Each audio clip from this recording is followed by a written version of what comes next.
was Sunday. And so I gave him a bath bomb because I really didn't know bath salt. I didn't know. So I gave him a bath bomb and we went to the bath. I still was clueless to the bath salts until we looked it up. So then he tells me this. My friend said if I got some, we could play this weekend. And I told him no, absolutely not. But we were still talking at this point. And then he was like, he went on a little bit. Then he's like, his brother has a car for a sleepover if I can come over Friday. That's kind of the end of it. That we need some more haze. So that's where we get the idea that he may have left. Well, no, he told her. Okay. He told her he was going to play. So Which she does. which they do all the time. They walk out and they're like, you know, where you going? Be back at such and such time. And they're always maybe he's 10 minutes late, but you know, nothing like this. So I don't even know who this friend is. That's the biggest concern on the surface. That's why like she said, I always like to walk over here and meet, hey, this is blah blah blah. We don't know anyone with a car. Yeah. Yeah, with nobody that has an older sibling that drives, none of his friends that we're aware of. So from these other people, we got some names of other kids on the bus that he plays with, and so we kind of hunted them down last night. What they did while I was on the way back. Found one kid named Jimmy, but he wasn't. They hadn't seen him, and then they were like, "Well, this kid has an older brother or whatever." And they went to their house, and they're like, "No, we haven't seen him." So that's when it really gave us information that Jimmy had an older sibling. So of course we all went.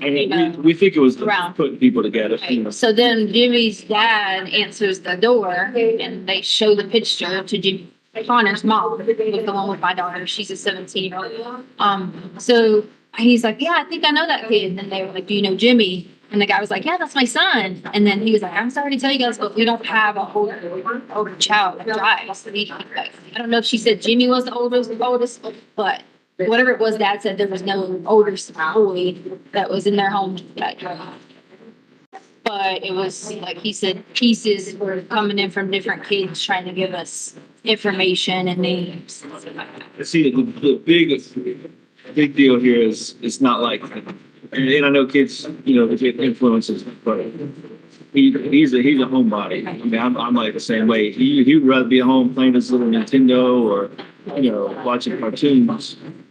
You know, sometimes I gotta make him go ride his bike, that kind of thing. So he's not one just to walk off. And, you know, he's had times where he's been a little embarrassed about his stomach problem, but never anything to drive him to something like that. So that's why I mean, I had to come to grips because I'm pretty convinced that something bad. We kind of, between ourselves, kind of broke it down to we either feel like he's at a house where some of this good stuff is going on. They convince, you know, they convince. Has anybody called the school yet? Yeah. So the principal called this morning. I back up. I emailed the teacher first. I'm like, can you give us any information? I knew she couldn't, but I wanted to start that dialogue. So can you give us any information about Anna's friends or anything? She's like, no, but I can go to the administration.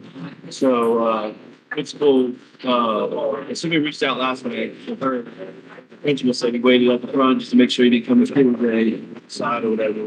And an announcement is that hey, if you have information, we're going to help Gannon. And They also just sent an email on the do not reply. The district email just came to us where the principal said he's sending out all families. okay, so yeah, so they're doing their due diligence. So I just came to us now.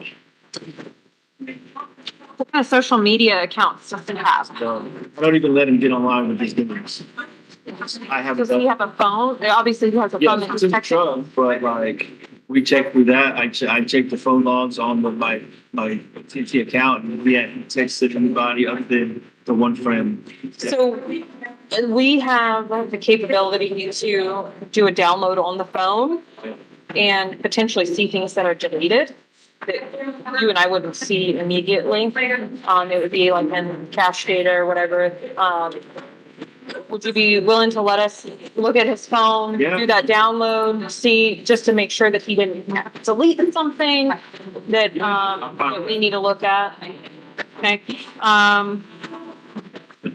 So it's an iPhone? Yes. You want to grab that? You need to take it with you. Yeah, that would be great if we could. know we'll get to that, but I brought this because some of my buddies at work were like, you can track, Nintendo has a way to track if the device is hooked to the internet somewhere. Okay. So maybe he's somewhere and play this game on their Wi-Fi or something. Is the Nintendo Switch missing? Yeah, he had it with him. So like he was going to play games. That's what obviously he was going to play games with his buddy or something. What's the serial number on that? That's going to be right there if I'm not mistaken. Everything should be in here.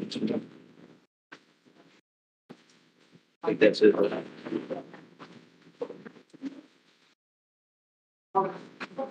So other than the stomach issues, does he have any other ailments, disabilities? He takes ADHD medicine, but that's never really caused him a problem. He makes straight A's. He actually got his first B this past time, so.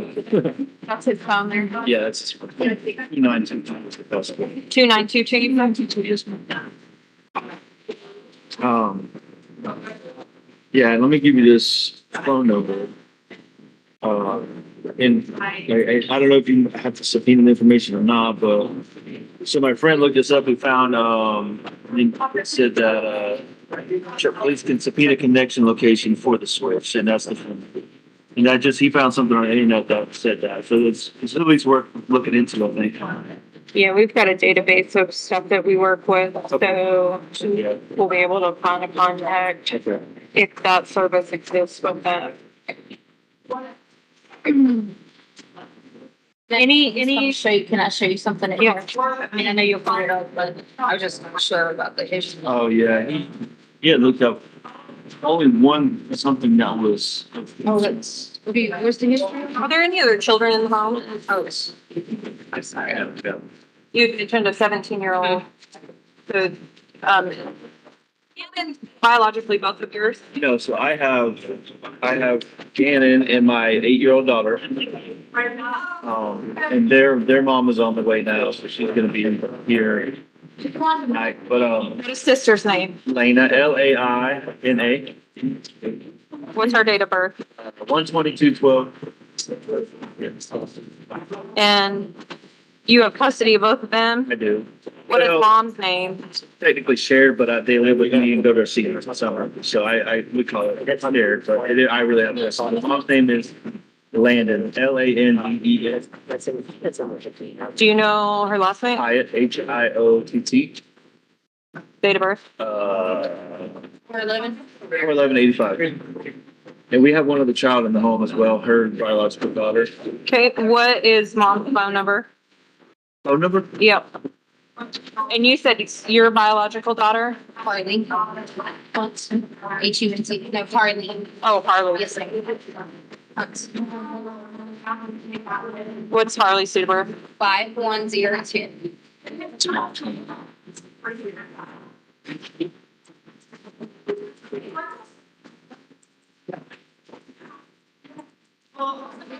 You mentioned younger children in the home. Well, mainly I was meeting Lena because here's what happened.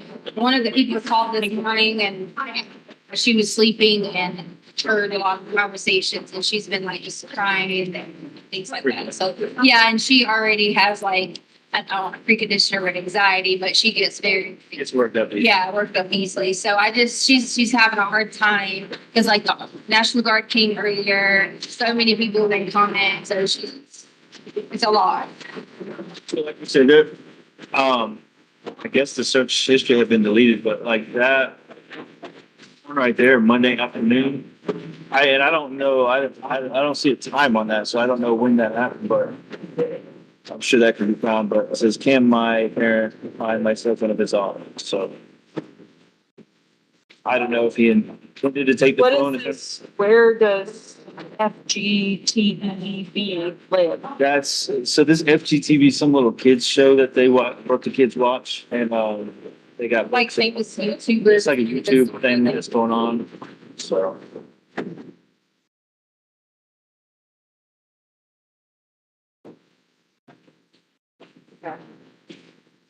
But he left the phone. Is he talking to any girls? No, actually, I joked with him about that, but He had a puberty class and he was like, Yeah. ooh, I don't want to do like, and yeah, they just had a little puberty class in school, so he's still in the ooh phase. Yeah, go ahead. now if you see the messages that say to mommy in the last day, that's me talking to his mom. Because I don't give her my. To see if you get any, searches and stuff on the maps. So he searched for 10315 declaration of that you guys.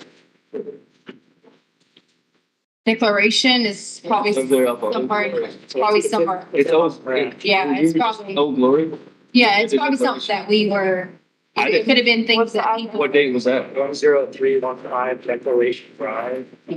When was that? So It says classic homes, Wilson Ranch. Yeah, I mean, that's our neighborhood. Right. Declaration. I didn't look for any declaration. Bethany lives on Charlotte, or Yeah. First Garage or whatever.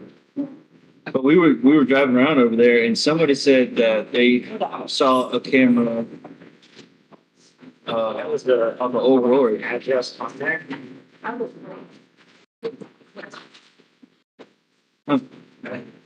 Wow, I didn't think about looking at that. But this kind of doesn't make any sense because he went the other direction. 3. I feel like that's someone's address. Yeah. I mean, some of the people. Is it recently? Because like, So this is how it was, when I pulled up his map. I don't have it, so- You'll observe, but I just listed that address. So when I click on it, I don't. if you just put Orson Ranch, so is that the random address for that office? different address of declaration. Sometime. Bring up this map to see, look for hours. I'll send the car down to that. We'll figure out what that is. It's in most, I know it's right there, goes off to the south. They're gonna drive by their house. But it's kind of farther towards the school than our house, toward that backside. Yeah. We're up right at the front. That first section. What model iPhone is that? That's like a 6. Yeah. Search.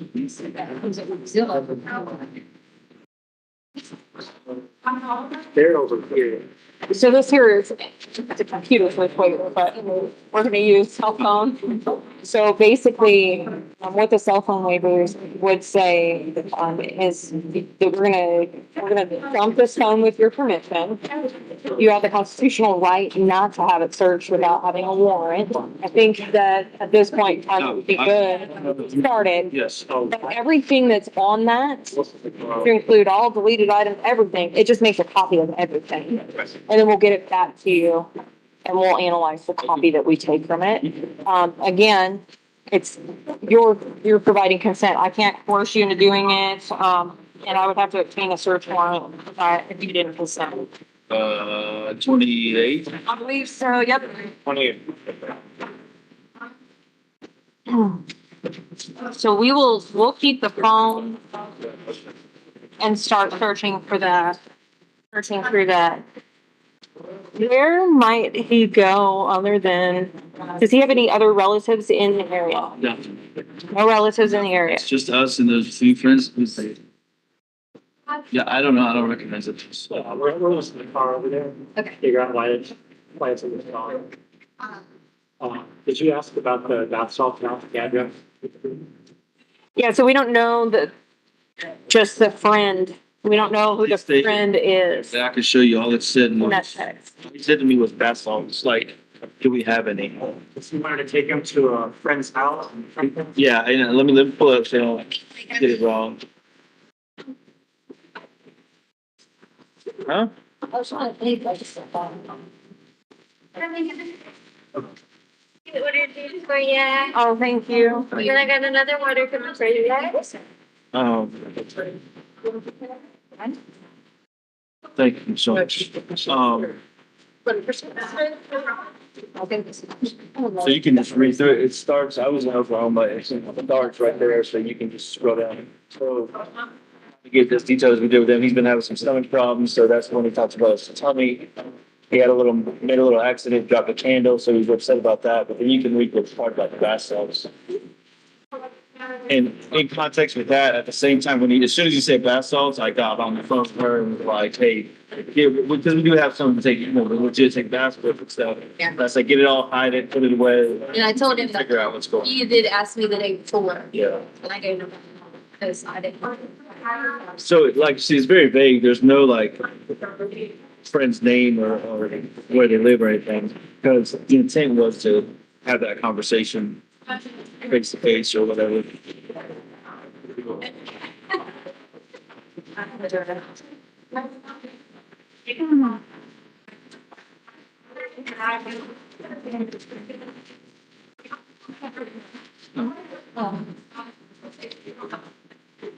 I'm sorry, when did you say you went to Fort Phil? I left Sunday morning. Well, actually, I went Sunday night because my mom flew out Saturday night. My flight was Sunday morning, and then of course, got there Sunday. That one day of class, and then this all happened Monday night. So, which was yesterday. I came back and What time did you guys go to Petco? I don't know, I probably looked through what time we set the alarm. Okay. that was Sunday, right? No, Sunday was, hiking Sunday. Didn't go to Petco Sunday. No, we went, Petco Monday. yeah, because it was just me again and again on the car because the stomach. Okay. Because Lena went with us hiking, but Lena was with us.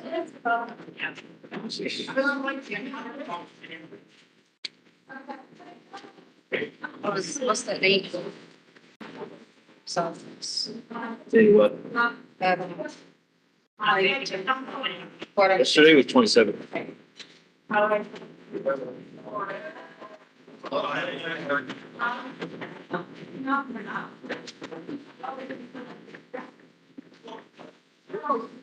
So we're at that address. You said you're sending a card to the house? The only thing I can think of though, if that was the person that we took the jingle basket to, Oh, geez, that's fine. Gannon was with me. Okay. So if it ends up being the person who, like the neighborhoods do the jingle basket, that's the only thing, because it was somebody in Orson Ranch. So you go like with people, but that would have been December. So I don't know what they got. I don't know if that's their address. I'm just saying that. Any clothes missing? Except for- I mean, like I said, like literally from what she explained, everything was consistent with I'm going to play with my friends. So it was like whatever clothes he had on, we make him put his play shoes on. We got nice shoes to play shoes. He had his play shoes on. So, I mean, it was pretty obvious that his intent was like, I'm not leaving, but I'm going to play. And I'm, doing everything I'm supposed to do. And she let him take his switch. I mean, don't really ever do that. So, it's When was the last time he talked to his mom, his biological mother? for Sunday. He talks to her, right? They talk almost, I'd say 5 times a week. I know he talked to her Friday and Saturday because my mom was here and, he was on the phone with her, so. Sorry, there's just a lot of 27 numbers.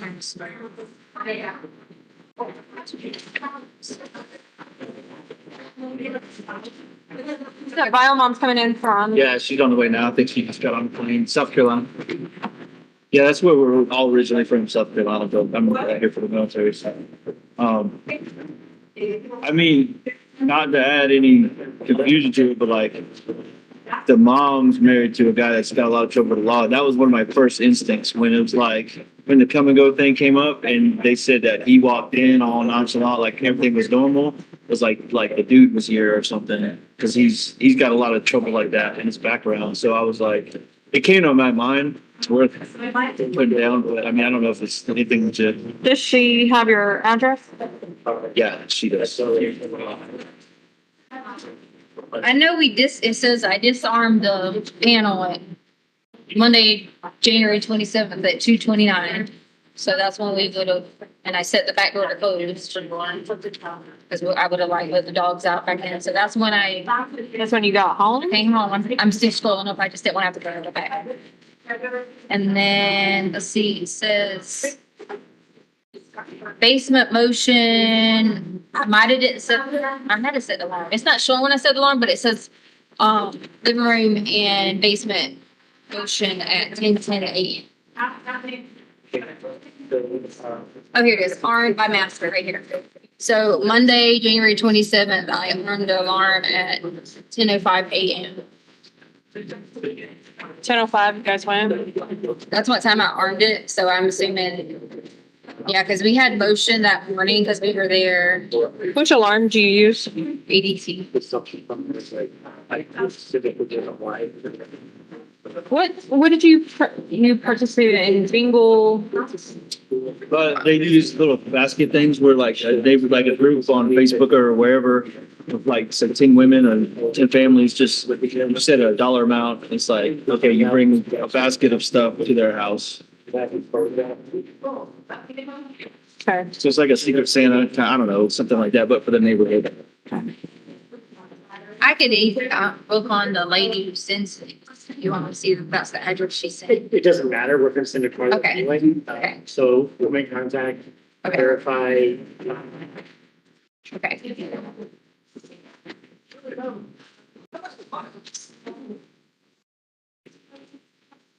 It's weird to hear without that address on it. Yeah. Does that, I mean, if that's like recent, or I know we I have. don't have a way to see when it was searched, I can just see what the address is, the only address on there. Right. Has he ever left before? So, I tell you, I mean, I know every parent says this, but he's a pretty straight up kid. And, if ever he does wrong, like the only thing he ever sneaks is, playing his games if he's grounded or something. That's it. I mean, other than that, he does his chores. I mean, he makes straight A's, kind-hearted. I mean, he fusses with his sister, but. And to add to that, I know if you're okay with saying that the counselor has said every. Yes. Yeah. So I because of, so his mom and the situation with that, her husband, like she basically has lost everything. Doesn't have a place to live, gone through a lot, on drugs and stuff. So I got custody of them. It's been pretty hard, for any kid. And I went through some of that as a kid, so I was like, let's get them counseling, just to be certain there's nothing that they're dealing with, and they know it's okay to talk. So they go like once a month on base. And I always ask at the end of the session, hey, is there anything alarming that you brought up or anything I need to know about? And Yeah, she always says that. for him, it's nothing, that he's just open and, he's going through normal emotions of, loving mom and loving dad and stuff like that, but nothing like, hey, you need to. Does he go on Carson? Yes. And what's his counselor's name? Dr. Burtek, I have her number. Yeah, that'd be great. Looking through this phone and listening to you, it's exactly like looking through a 12-year-old's phone and talking to him. I mean, exactly. He communicates over a couple of game chats. He plays a game on, He played a computer game. This is it right here. And I refused, unless he's done it behind my back. I know he gets on YouTube and watches some stuff, but I have absolutely said no online gaming. So unless he's got on there and figured it out, then. So not necessarily communicating through the game. We have apps and stuff. If you can talk back and forth with your Maybe while you game and stuff, and he likes to use those instead of text messages. And you use a different apps. I was looking to see if I recognize any of the ones. Our son did before. Yeah. So I don't recognize any of them on there from what he uses. Yeah, and usually, once again, he's pretty innocent by telling us, or at least hinting at things. And he's never even like said, "Oh, I learned this from this." How he learns is he researches like YouTube and stuff. I can see the way he was talking to you in his text messages about feeling in trouble if he still plays Right. and stuff like that. But I did block him from the Wi-Fi because he was using TikTok out of something about some choking game. Yes, I noticed, and paying attention to what the news and all that. I banned them from TikTok and said remove it from all your devices because of the bad. I'm sure there's good stuff, but that stuff that encourages those challenges or whatever Yeah, going When on. was that? Within the past week. Yeah, I took him off, but like he was on the Xfinity block or. Yeah, And shut it Yeah. to myself. yeah, you did So that. I did that because I look over and it was some people were choking and quarters. I don't know what it's like, I guess to get high, This is counseling. like you choke yourself or something.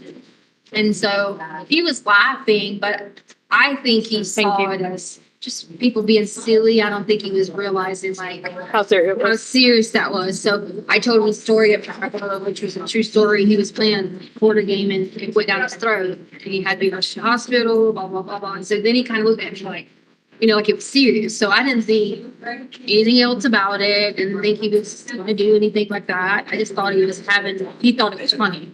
To see, the kid is so like tenderhearted, like I know the kids are obviously influenced, we know that, but he would never like smoking or anything like that because his mom's got into that stuff since we split up, and stepdad as well, and his grandma, his mom's mom smokes real bad, and so he knows that causes bad stuff.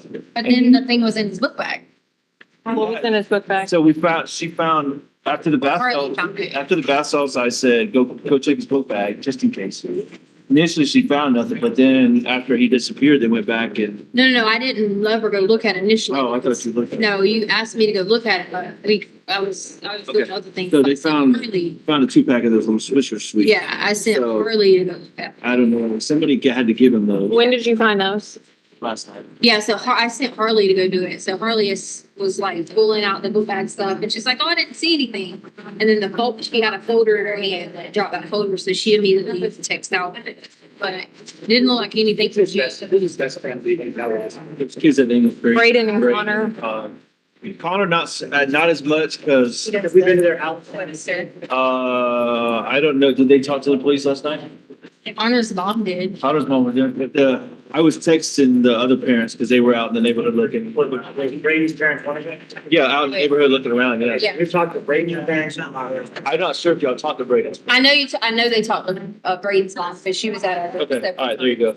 I don't know that you talked to Connor's mom, but I do know she was there at the time everyone was there. What is the Rubicon Drive address? Rubicon Drive, actually. So Lily and Is that like the friends that live on that address. Okay. 9865 Rubicon Drive. I don't know the number, but the Lily and Reese I spoke about earlier, they live on Rubicon, which I think is the street right behind us. Is that Rubicon? Yeah, Rubicon's behind us, but I don't know anybody. I thought Gap Home was behind us. Okay, hold on, let me look at it. What is it again? 9865 Rubicon Drive. No, what is this? Something. That was the usual hangout, yeah. Oh, okay. Who gave you this? It was listed in the report. You guys gave it to him. Yeah, I didn't give anybody no. So there was information that you wanted to go to a party with the assault. That was just over. Is that right? No, he said I want to go to a friend's house. They said bring bath salts and my older brother were around. Yeah. That's piecing it all together, but in his terms, that's. Yeah, but I didn't hear the same thing But, anybody. so this Rubicon, so we live on Mandan right here. That Rubicon would be those boys, that Braden's family right here. I'm sure that's, Okay, so that's Brady's house.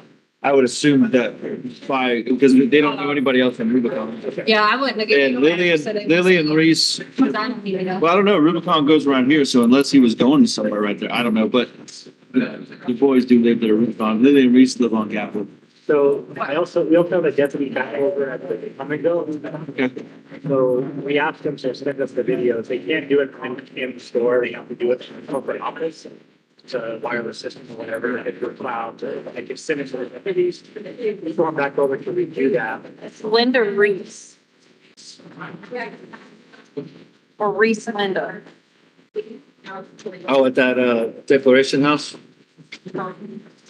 I mean, to know if there's any kids there, we'd have to go through the school probably. That's what they're doing now. They're going down to see anybody home. They have any kids. So I'd say, Okay. and then why you would have searched that address, et cetera, and start from there. So Okay. they're headed down there to do that now. So Deputy over, looking at her looking for you over there. Did you talk to Deputy Donatello yesterday? Would this been late last night? No, it would have been probably before 4 p.m. I'm trying to, the only deputy I spoke with that I remember one called me because we were getting overwhelmed. Yeah. I don't know who I spoke with. They were at the house though, right? There's a lot. I think they were at the house and then, Donahue, Donatello, yeah. Sean Donahue. Now, Chris Donatello, This is El Paso County? Yes. Deputy Sean Donahue, I think is the one I talked to because The recording. okay. he said he would text me the case number. And then he said, that we got come and go footage. So I texted him back. Yeah, I mean, you can read the rest. if you want. So the deputy that went for the come and go, the clerk said, oh yeah, he was the deputy reviewed the video, and he does not do video. It doesn't lie. I got all he saw here With the one viewed today or last night? last night. He's going back again today. So let's see, Donahue said basically that it said there was nothing out of the ordinary. He didn't seem under duress. He left on foot. He only purchased a bag of chips. And I continued to ask him questions about, First of all, I think that came from the clerk. And the clerk said, yeah, it's no. But the deputy ran the video. The kid is in the video buying the chips. yeah, He doesn't think it's your son. okay. But he's over there back now. And we can go there and look at it, but we can't get a copy of it. Yeah. It doesn't have to have the hero. I mean, I was over there when, I don't know who was over there at like 11:30. There was another deputy over there around the. That would not have been the guys over there. On my road.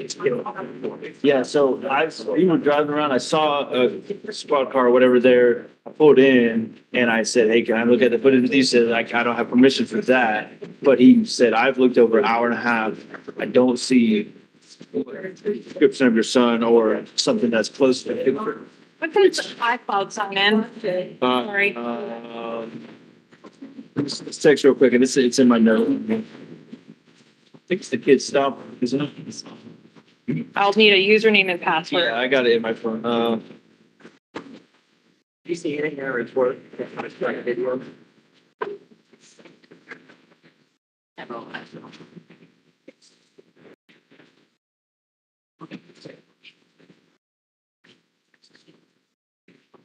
I saw a screenshot on the phone of a kid on a sidewalk or something like that. You guys have a camera? Somebody sent that. So there's been like 100 videos, photos that I went through. And I know that a couple of them were what appears to be him because it's the same outfit, the same, looks like him, there were people scrolling on them. So we had like 400 comics to go through and we put on So that should be the iCloud we sent. username and password for his phone. Was available, we write them back. Then, Or whatever, so yeah. yeah, you can write all that. And that's the Gmail username and password attached to So that. yeah, we. Do you care if I just take a picture of that? Hey, how about I screenshot it and send it to you? How about that? That's So cool. like it was on Gaplin. One of them I sent to my husband, I just don't remember where this one. Weird that you got there. That's Gaplin's behind us. always a caption. Oh, yeah, no, Gaplin. That's Okay. way up in the city. Message. All right, what's your number? 719 Okay, 208 okay. 1406.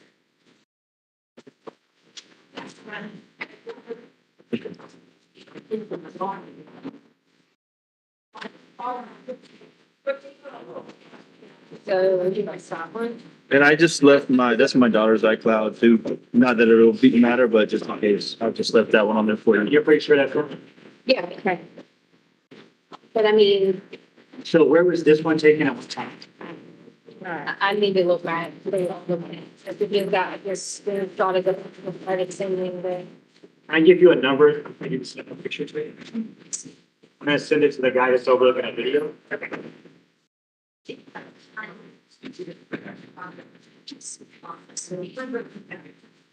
Seven one nine.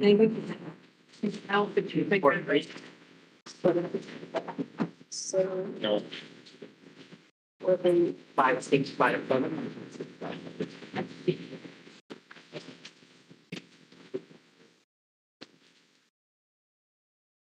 And that one was somewhere over by your house? Yeah, what video here, we didn't. You could be over at the come and go. Oh, I didn't. Safeway, I was like, I don't really think Safeway, this looks like. So I did see he has a whole bunch of emails for Safeway. Well, this is why, this is why. So we'll all be in there, and they only let you do the just for you, keep on clipping. So everybody in the house with phones has to get social. Scamming the system. So that's Well, all. our son gets random emails from. You'll notice big stickers on Wednesday. My email box. Yeah, That's your point. that's why it's. Select all for the- That's all, that's. And then I'll get in there and be like, what number am I putting in and try them all. Has anybody searched the guy's house yet? Yeah, so that was the first thing they did was, it was about 6 people, showed up. And because we waited about 4 hours. And the first thing they do, they come in, they just were like, hey, we need to get your ID. Maybe you have to run in like, I guess like search thing and stuff like that. And then they said, well, typically, or sometimes kids can like hide, and someone told me something about kids could be in the dryer and not realize that they could breathe, like different places. So the guy went through every room and all the officers and everybody else like stood this way. And he did like flashlights and checked all the spots to make sure he wasn't like hiding, because at this point, it had already been so long, he doesn't ever come in to hide. He might do like a play, like jump out behind the thing, but not like anything specific. Yeah, so he went in like all of our closets, we like moved stuff, everybody was silent. Then we looked at the alarm to see like if there was any motion that might have been in any direction that we, like we didn't know. And so I didn't do it, he did it. We spent a while doing that, going over certain things. Like they walked me around, they were like, does he always leave this here? The clothes that were laid out, because we laid up, when he goes out of town and it's just me there, I try to lay out all the clothes, and I do it for him too if I'm somewhere, so they can just get up and find their clothes. So they were like, all these clothes are laid out. And I was like, yeah, it says Monday, Tuesday, Wednesday. Because he's got like 2 beds. So he used to see other beds, like to lay out all his stuff. So they walk through, he just asking simple questions. Would he normally do this? Would he normally do that?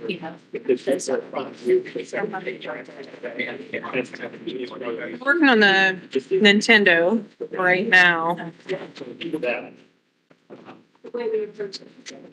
Does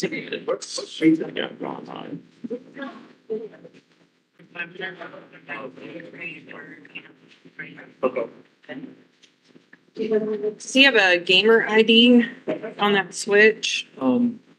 Yeah. You don't remember the did it come through on his phone? Can I see this phone? It might be. Absolutely. Oh, yeah. I'll find it. Yeah, he had one, and then when he got the new system, we just created a different one. It was different password for it. So.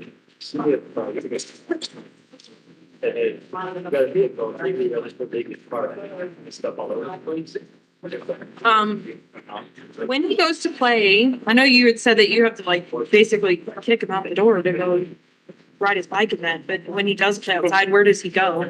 Goes to Braden's house. Well, you don't have to kick him outside if he's not on his medicine. If he's not on his medicine, he's hyper, he'll go to. But if he's on his medicine, it's more like till it wears off, it's 5 minutes for ADHD.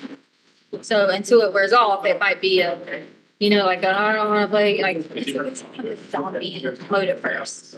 So when it wears off, like if it's the weekend and we give it to him because we have to go to church, he would not go outside on a Sunday because it's still in the system at church. But he didn't take it because he didn't take it Saturday. He didn't take it because we went hiking. Because we did a 6-mile hike. He didn't take it Sunday. I'm sorry, that was Sunday. He didn't take it Saturday. He didn't take it Sunday. And he didn't take it Monday, which caused the stomach problems. So he was off his medicine. I don't even think he ever done it. It said that the manager of the store says knows the kid. He comes in giving with his dad. So that's not us, right? Which we commonly have. Sometimes it's something go, oh yeah, that's the kid I see. So they said that the kids I don't know. they're saying it's him, but he knows him. He comes in all the time too. Do like put So you Nintendo. guys like see also back on, bro. Definitely not enough for a clerk to know. No, I don't. I think it's. It's, all this says is this. I don't know if this is, We go get gas over here. that's always there. purchase sometimes. And, the Gmail account associated. I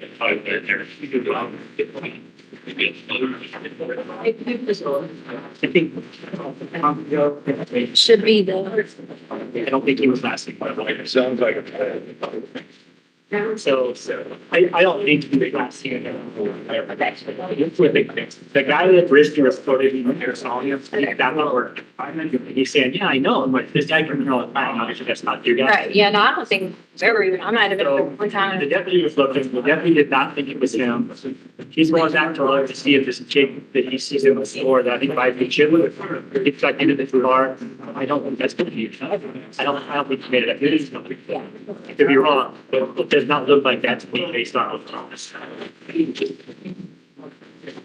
you get what you needed? Yes. ID thing, I okay. have a lieutenant and a deputy going down after that, right now, but we went down and talked to them. Talked to a couple of deputies, so we're looking this morning, Okay, checking the golf course. yeah, because we saw him put the light on and we thought like there was people out there, but they were doing like another call, so he like kind of chased them down. No, it was actually free. Oh. They didn't know what they were gonna find and whatnot. Yeah. They didn't want to get people all riled up. They were checking on it, there was some noise coming from their shed. I think it was in that golf course area. Oh. So they went in and started, you can see where the business pushed down. Right. He was not in it. But I want you to know, that wasn't him looking for anything or. Because they were just like, we were going to talk to somebody and we both drove off and was like, we both drove, make sure it's not, we both drove off and like, we're going into the woods to talk to people. Because we thought like, Yeah. okay, whatever, and drove on. So they were going into that, I mean, 'cause there's an abandoned shed or something back there. But they went in there, fenced in, because you can tell people going there, messing around. They were going there looking for him. Okay, thank you. I mean, like, I'm glad they weren't like saying that soon it would have been like, They just didn't wanna, right, right. you know, you got a tip, you might be over here. Yeah, You know, 30 exactly. people are running toward the shed. Exactly, yes.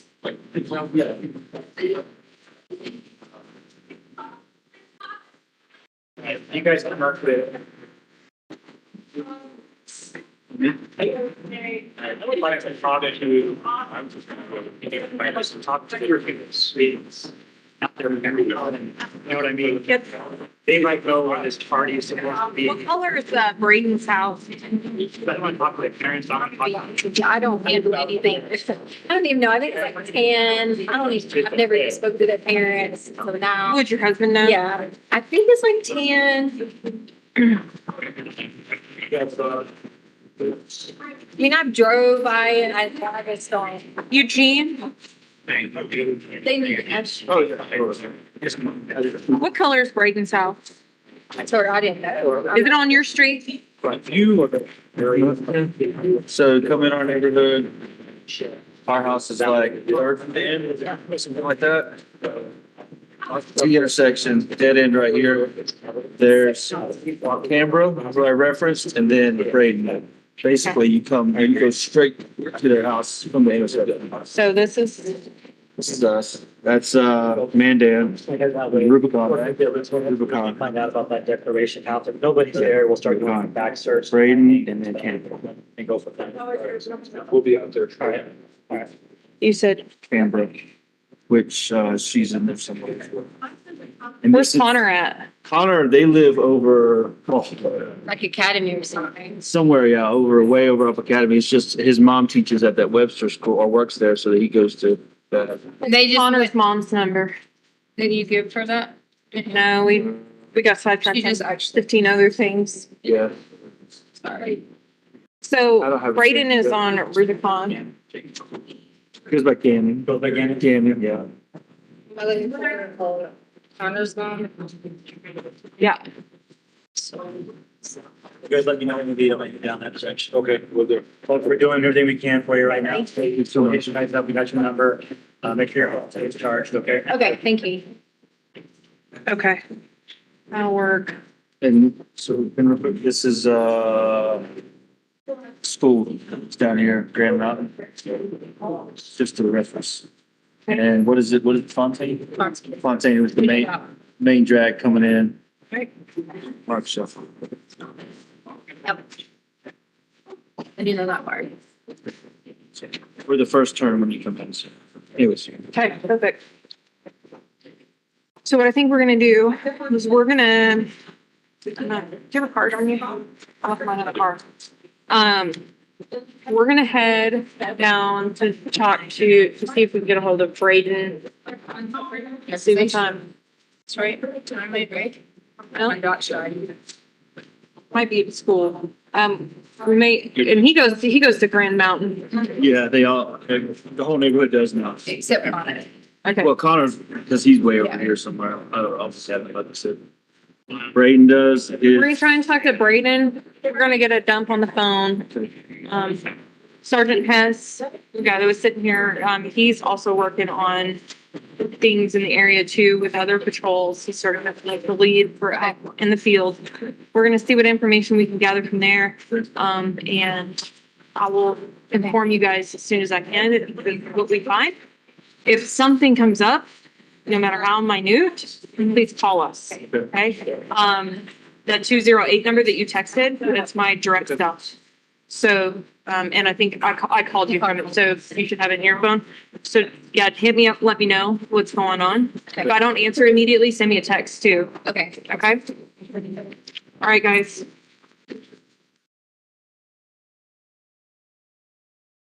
That's a good place for a break. Ladies and gentlemen, we will take our morning break. If I can have everyone back in the jury room at say 10:40, we should be able to start on time at that point. All rise for the jury, please.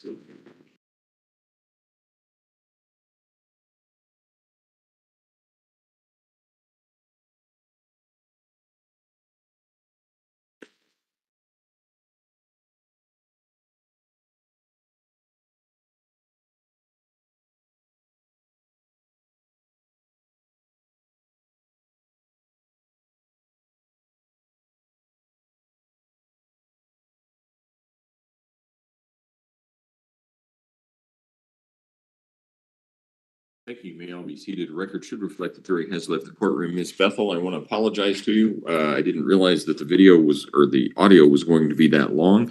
I would have offered you a seat in the gallery as we have other witnesses, because that witness chair is not the most comfortable to be sitting there for 55 minutes and 12 seconds listening to something. So next time, we'll do a better job about that. So what are we doing next? Just continuing with her. There will be another video here shortly that is much shorter. Let's see. 3 minutes and 43 seconds will be coming up here in just a little bit. And then we'll get into the really long one, which is 4 hours and 19 minutes. Okay, so we'll probably get about a little less than half of that done before lunch. Hopefully, yeah. Just find a good breaking point for that, and then we'll go from there. Sounds good. Okay. All right, court will be in recess. Just Beth, you can go ahead and step down. Thank you, ma'am.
to the jury at this point in time?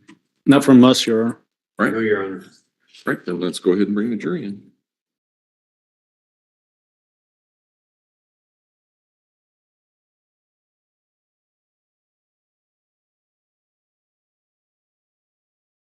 Really is a pain, isn't it? Yeah, yeah. I mean, it's And just, there's not a different setting, is there? no. And it's, yeah, proud of it, but it's easy, but You just gotta remember to do it because Yeah. it would be disastrous otherwise. It's gonna be a disaster.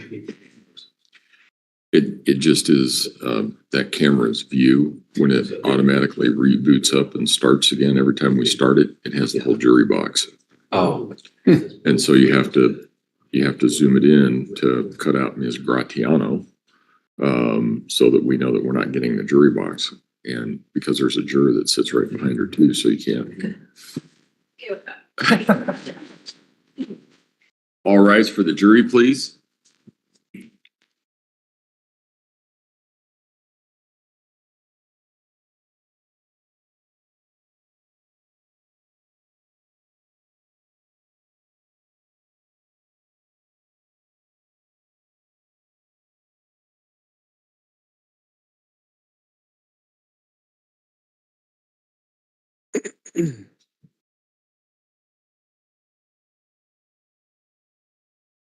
Thank you. May all be seated. Record should reflect the jury have returned to the courtroom. Court will recall 20 CR 1358, People versus LETECIA Stout. Mr. Allen? Thank you, Your Honor. So after we had a chance to watch that initial conversation that you had, I guess the initial recorded conversation that you had with the defendant, I want to clear up some things that we hear in there. In your initial question and answers prior to us getting into actually watching the video, you mentioned that there were concerns about any health issues. Did some of that come out in this particular recording? Yes, it did. Was that the ADHD and the bleeding from the rectum report? Yes. There was reference of a Petco on North Nevada that the defendant indicated she had visited. Is that the area up at University Village dominated sort of by that Costco that's in that shopping center? Yes, it is. There was reference to a Nintendo Switch and trying to track that. During the investigation, did you learn whether you could or could not do any tracking on the Nintendo Switch? We could not track the switch. Did you learn later that the Switch was actually found in the house? I did.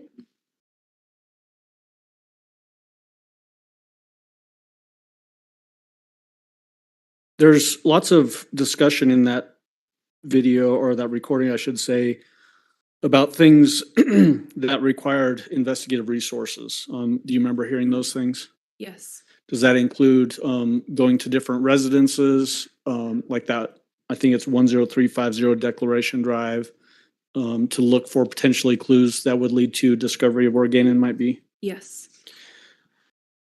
In your experience as a seasoned homicide investigator and detective, is time an important element in an investigation? Yes, it is. Is the fact that resources are being expended to chase down potentially a runaway child as opposed to a homicide investigation, did that waste valuable time in the investigation? Yes. And was that wasting of resources a direct result of misdirection from the defendant? It is.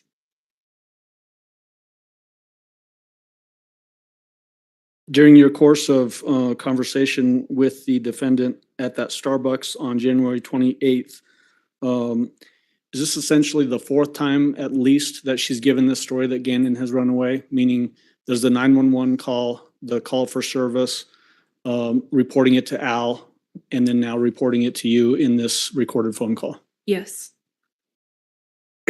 So almost a quadrupling down of that runaway story. Yes. What was her demeanor like? I guess because we can only hear what is being said.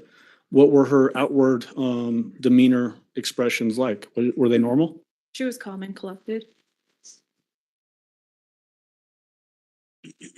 Did she ever change personalities while you were with her during this recorded interaction? No, she did not. Was her personality consistent throughout that interaction? Yes, it was.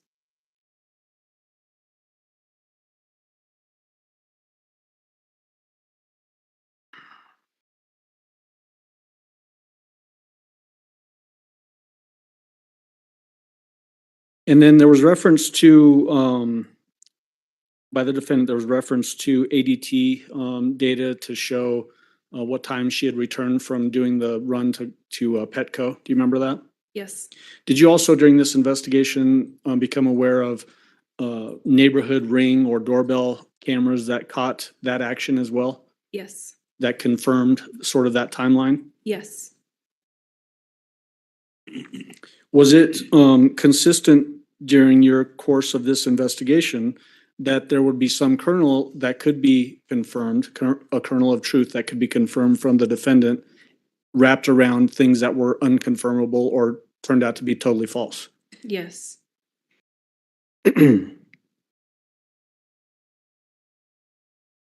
Some point later that particular day, 3:45 p.m., did you reach out to the defendant again by phone to request particular items?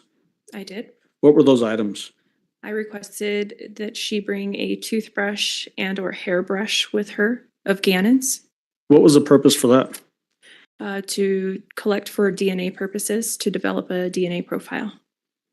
Is that a common thing to do in a missing child case like this? Yes, Why is that? because if the child is located and is deceased, we're able to identify them. By comparing the DNA from the body to the DNA profile that you might gather from toothbrush or a hairbrush? Yes,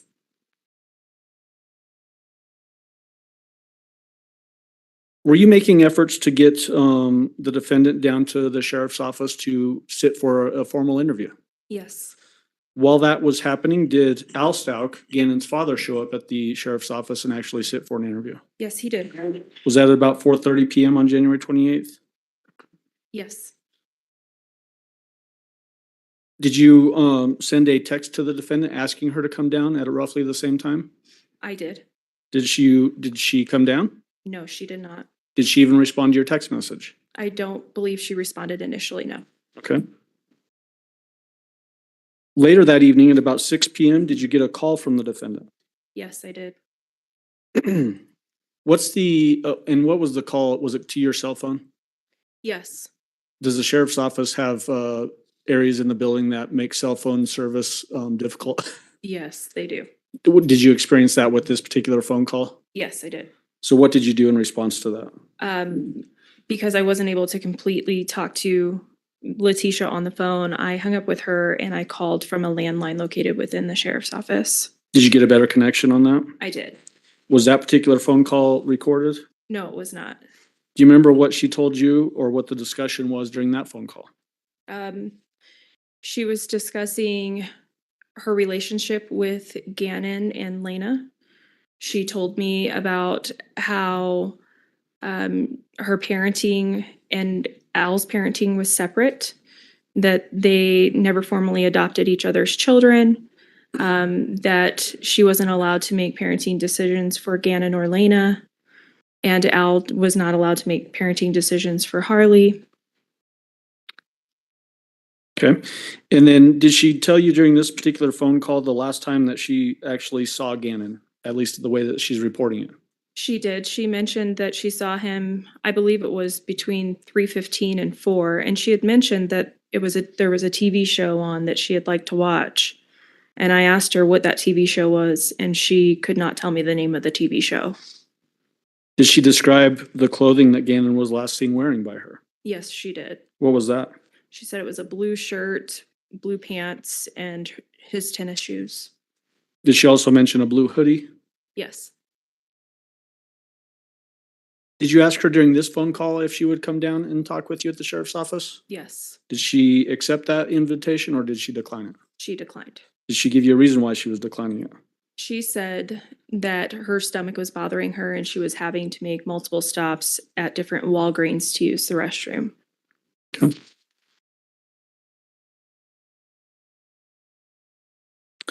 Later on at about 7:03 p.m., did you get another call from the defendant? I did. What was that phone call about?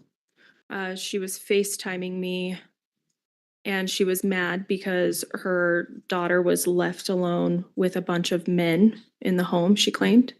At that time, the sheriff's office was at the home to get Lena at Al's request.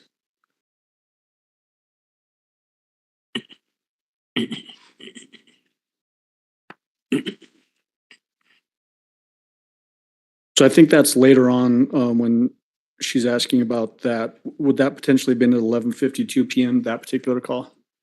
A FaceTime call where she's upset about and needing Al to come home? That could have been, yes. Okay.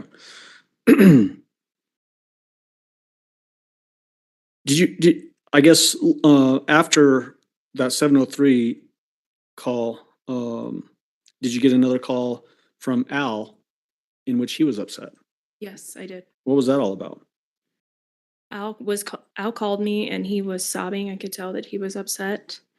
And he told me that he didn't tell us everything. He had previously done an interview with my partner, Mark Riley.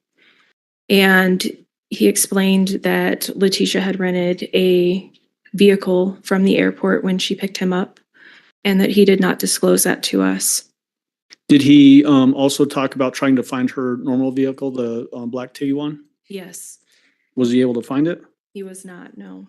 Was that causing him distress, at least as he's relaying it to you? Yes, Did that lead to him coming back into the sheriff's office for another interview? yes. And then later on that night, at about 10:45 PM, did you get a text message from the defendant? A rather long text message? She's texted me multiple times that night, yes. Do you remember the specific content of that text message? I don't for that time frame. Okay, if I showed you a report, would that refresh your memory as to the specific content of that text message? Yes.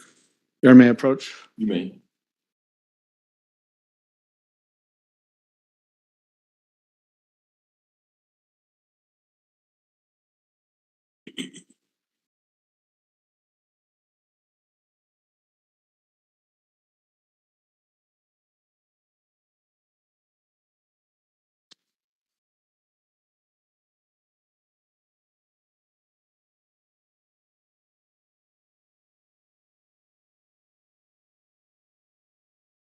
Seeing this paragraph here.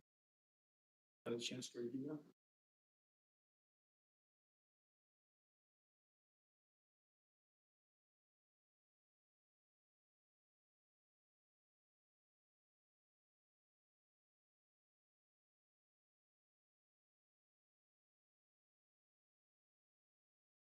And for the record, what I'd handed to Ms. Bethel is pagination 01-0043. Did that refresh your memory as to this longer text message? Yes. What did the text message say to you? She was asking what I wanted from her, and she was saying that she was being set up and that she learned that information from a fellow Blue with El Paso County. Was that basically an implication that she had an inside source to the investigation to you? Yes. Was that, did that turn out to be true? No, it was not true. Did she also express during that text message the same sort of thing, that she was upset about her daughter being in the house with people from the sheriff's office, men from the sheriff's office? Yes. Did she relay in that particular text message the idea that she could hear what was being discussed inside the home because of cameras or something in the home? Yes. Did you respond to her? I did. What did you respond with? I asked her if she had any information to help me find Gannon. Did you also invite her to come into the sheriff's office to talk with you? Yes. Did she accept, or what happened? She declined. I'm gonna retrieve that page from you.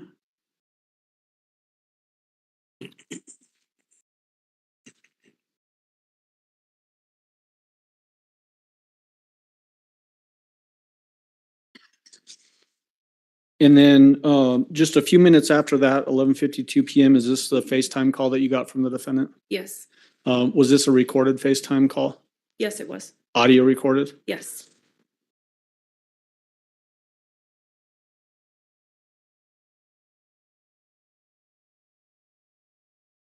Your Honor, may I approach with People's Exhibit 336? You may.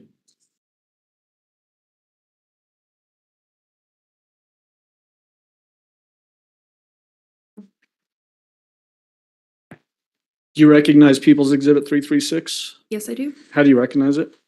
It is a FaceTime interview with LETECIA. Have you had a chance to listen to the content of that disc? Yes, I have. Is the recording file on there a fair and accurate representation of the audio of that FaceTime call? Yes, it is. At this time, I'd move for admission of People's Exhibit 336 and ask for permission to publish. All right, you may go ahead. Are you accepting it as being admitted? Yes, it's admitted. Okay. You can go ahead and play it. Okay. I'm sorry, I was distracted because I was looking down at this. This is, while it says FaceTime, it's only audio, right? It's only audio, yeah. And just so that the record is clear, I never did hear whether there was an objection or not from defense as to it moving admission. All right. All right, Exhibit 336 will be admitted. Go ahead. So I'm just trying to figure out I got your message about something. I talked to you earlier. You didn't say anything else. I'm just trying to I'm confused at what you want me to do, what's going on. You talked to me, now you want to talk to me again. Well, you sent me that message saying, I don't know what you want from me, so. Yes, because my child couldn't leave. I couldn't go home. I don't have anywhere to sleep. I just don't understand. Well, I'm sorry. I mean, that sort of kind of came out of left field for me. All I'm trying to do is gather information to find Gannon. I don't understand what you mean came out of left field. My own child could not leave. So how is that out of left field? What do you mean your child couldn't leave? She was trying to go to Starbucks and was left there and forced to stay there with men in and out of the home by herself. Okay, I don't know what happened at your home. I know that she was offered the opportunity to come into the office and she didn't want to, so she didn't go into the office. But what does she need to go in the office for? She can't go get food. She can't go get coffee and had to be asked why she gets coffee. Either Starbucks app to see that she gets coffee like every day.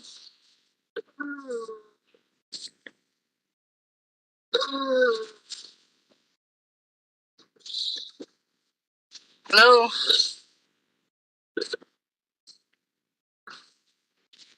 Is there anything more that you might be able to share with me to help me find Gannon? Just give me this. Where are you now? You keep asking me this over and over and over.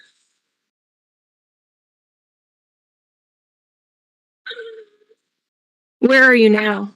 I'm not going in to talk to you Okay. without an attorney when you already talked to me earlier. Okay. That's perfectly fine.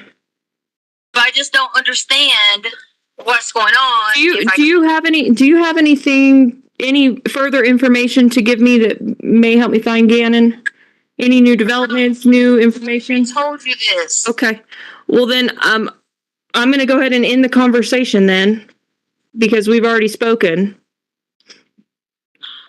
Okay, so why do you keep saying because someone came and looking for me, wanted me to go talk to them, so now it's you. So I'm trying to figure out what's going on.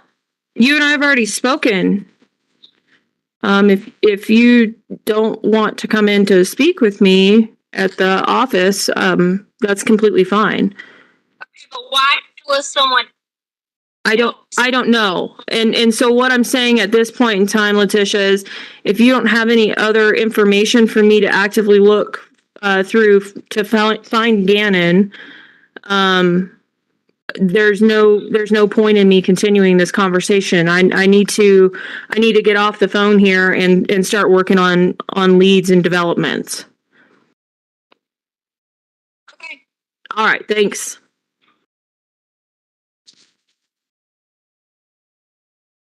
So, first of all, where were you when you got that FaceTime call? I was in the sheriff's office.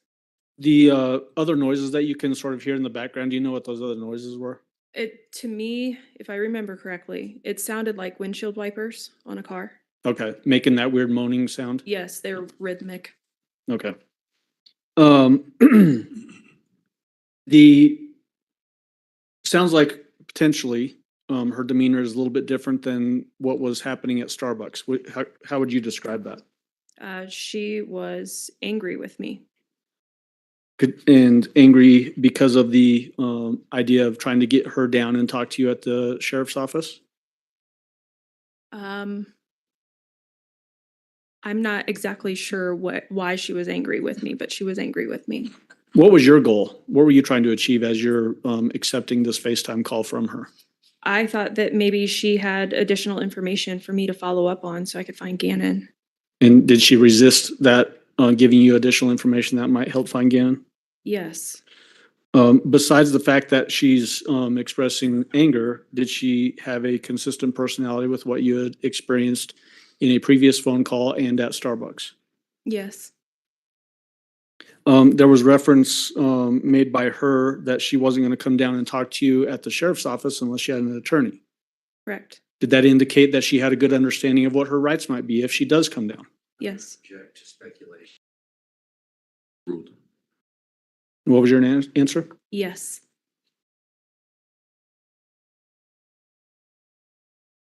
And then did you, basically throughout that, night, early morning hours, were you getting text messages from the defendant? Yes, I was. What was the nature of those text messages?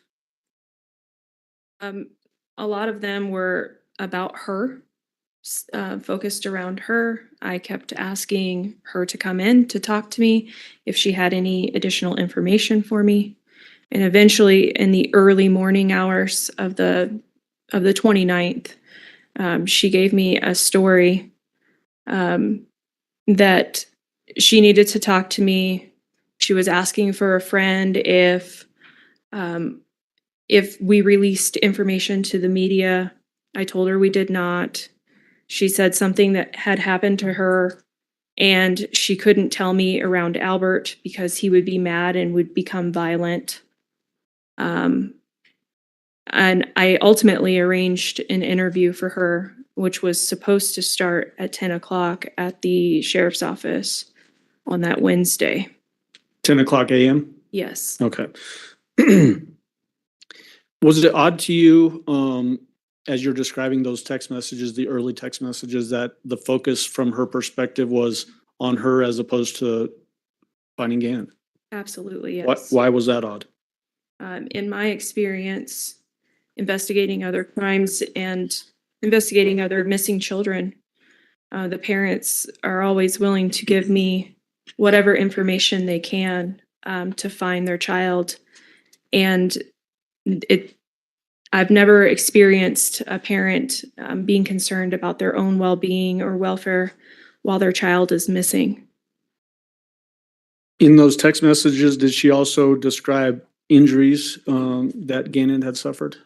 Yes. What were those? She said that he had blood on him. Did she say from cuts? Yes. Did she also describe burns? Yes. Did she, deflect any, cause of those injuries away from herself? Yes. Did she in fact say that she did not hurt Gannon? She did. At that stage of the investigation, was that an odd, development that she's now indicating that he was hurt, but she didn't hurt him? Yes. In what way? Most times, if you don't know what happened to somebody, you wouldn't put yourself out there to say that you didn't do something to that person.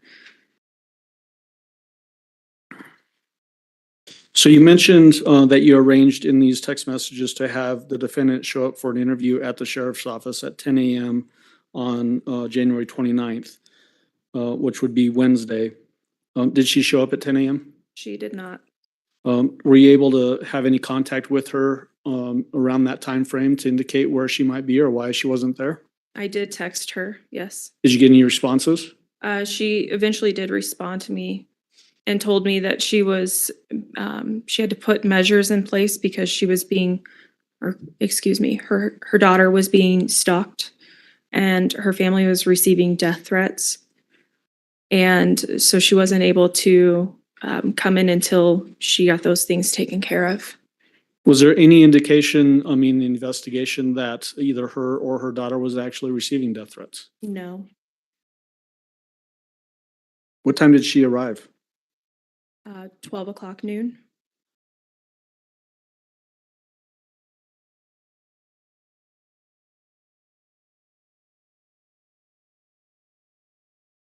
All right, may I approach with 337? You may.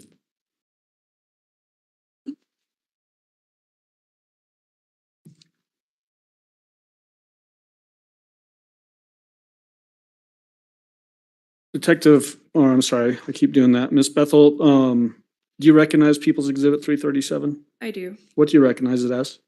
It is a copy of the interview I conducted along with Detective Kat Houston with LETECIA at the Office of the Sheriff. Is this the interview from January 29th, 2020 starting at roughly 12 p.m.? It is. Have you had a chance to review the contents of, I think that's actually a thumb drive or a portable drive, right? Yes. Is the content of that thumb drive a fair and accurate representation of that interview of the defendant? It is. All right, at this time, I'd move for admission of People's 337. Mr. Cook, No objection. exhibit 337 will be admitted. Go ahead. And Your Honor, permission to publish, and just for reference sake, this recording is 4 hours, 19 minutes and 46 seconds long. And so we will have to stop it for the lunch break and then probably a second time as well.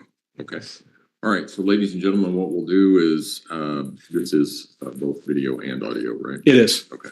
So we're going to start this. We will take a break, a normal lunch break. We'll flex that to a reasonable breaking period.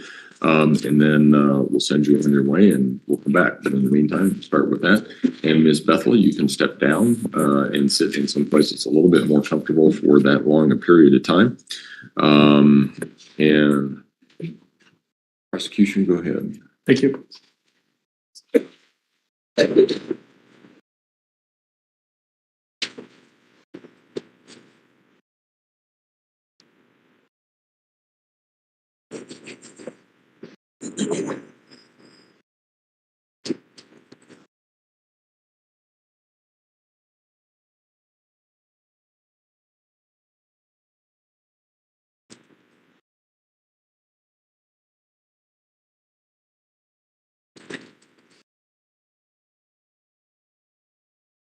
And slide it to when they actually come in the room. Good idea.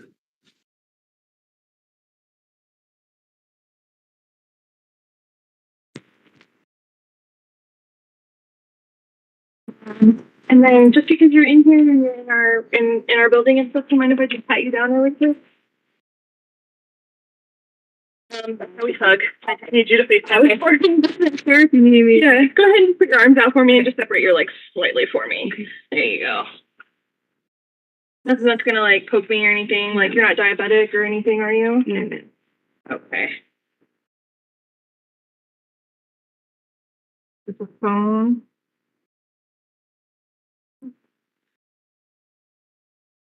Anything in your purse? Probably.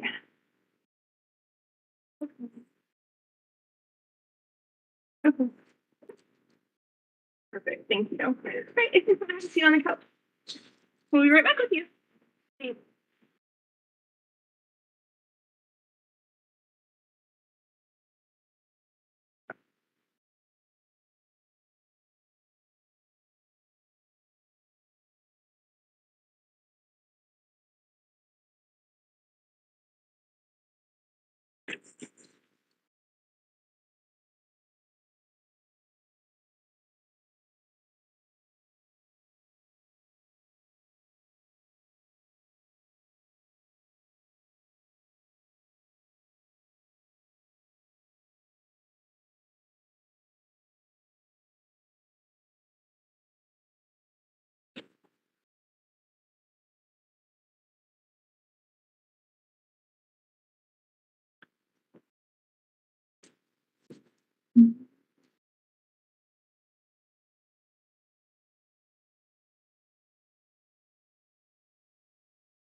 Your Honor, just while we're actually watching this part, I do want to put something on the record. Normally, I wouldn't necessarily want to play the dead time when there's not an interview happening, but I think her actions inside the room are also relevant for mental health issues. That's So your I'm call. playing it differently than I All know. right, that's your call.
How you doing? Did you get some sleep? I haven't eaten today. Oh my goodness. Want something to eat? I've got some stuff. I would love that. What would you like? I've got some pizza Hot Pockets and some tamales, a breakfast burrito. Hot pockets would be good. But I mean, you don't have to like, I don't. No, we can get you something. Yeah, that's totally fine. Yeah. Let me get that started for you. I have like Coke and Sprite and like apple juice. Do you want something like that? You have diet? We searched high and low Okay, for I'll diet. take a There's regular- no diet. I'll Like, take a regular Coke. Thank you. all the vending machines are even sold out. Thank you so much for getting that. Yeah, absolutely. Here's my card, just so Okay. you have it, so I don't forget later. I'll get that, Judge. Okay. So that's my partner, Detective Houston. I know you saw Mark with me yesterday. I work with a couple different people. You're like in charge of.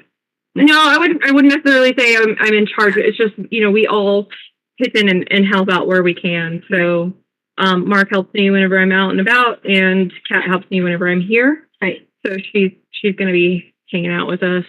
And I also have something going on. So if this ends up going over, which is totally fine, I just want you to know who Kat is and that. Okay. No problem. Where did you park? Did you park in the garage? Mm-hmm. The garage that's right behind our building? I got a parking ticket. Yeah, that one. Oh, okay. Yeah. Perfect. For validation, what kind of vehicle were you in? So that I can put that on the validation slip whenever because I'll give you something to turn in so you don't have to pay. Yeah, it's a Volkswagen Tiguan. It's a Volkswagen Tiguan? Yeah. Okay. And let's see, what else? So I'm just going to go through my normal spiel with you. Okay. I know that we talked last night, but because you're in here in the police building, I want you to know certain things, okay? Right. So first of all, you're in here voluntarily. You can leave. Okay. You just have to let me know that you want to leave. Right. Because I need to escort you out of the building. Okay? If there's ever a time that you need to take a break, you need the bathroom, you need more water, you're still hungry, whatever it is, let me know. Okay? I can't read your mind, so I need you to let me know what's going on with you. Okay. So that I can help you. Mm-hmm. Okay? Because the whole purpose of this, of us talking, is to gather some information. And I I know have a question about that. I understand that. I know it's recording and all that. It's totally fine. But does that usually stay within the court and stuff like that? And I'm just asking. Yeah. So this because I'm gonna have to tell you some very personal things. So. Okay. And that's perfectly Right. fine. Yeah, and okay. and so it is not our common practice to go and be Okay, that's releasing fine. stuff like Okay. that. Also, another little admin thing that I do just to sort of kind of cover my butt whenever I have people in here talking is to go over a Miranda waiver. It doesn't mean that you're in trouble. It's just because you're in a police station and I want you to be absolutely certain of your rights. Right. Okay? So I'm going to go over that with you right now. So you have the right to remain silent. Anything you say can and will be used against you in a court of law. You have the right to talk to a lawyer and have him present with you while you're being questioned. Mm-hmm. If you can afford to hire a lawyer, one will be appointed to represent you before any questioning if you wish. Okay. You can decide at any time to exercise these rights and not answer any questions or make any statements. Right. Do you understand each of the rights that I've explained to you? Yes. And having these rights in mind, do you wish to speak with me? Yes. Okay. So if you could circle yes, or I'm sorry, circle yes and then initial. It's sort of redundant, but if you'll initial next to yes. And then down at the bottom is an X here. Mm-hmm. If you'll sign that for me. Now, sorry, this was, I got a new watch and it doesn't like to work for me. It's 12:10. Thank you. Mm-hmm. So, because, you know I met with you yesterday. We talked on the phone, we texted, we've been talking with each other a lot. But because this is recorded, I want to get, let's start from the basics. Okay. Of who you are. You have your ID? Yeah. In your purse? Well, those are my glasses. Yeah, this. What are they? This. I haven't heard of that. Is that a new? Like a Quay brand. Yeah. They're really good. They're like better than like the Michael Kors and things Oh, like really? That. Yeah. Okay.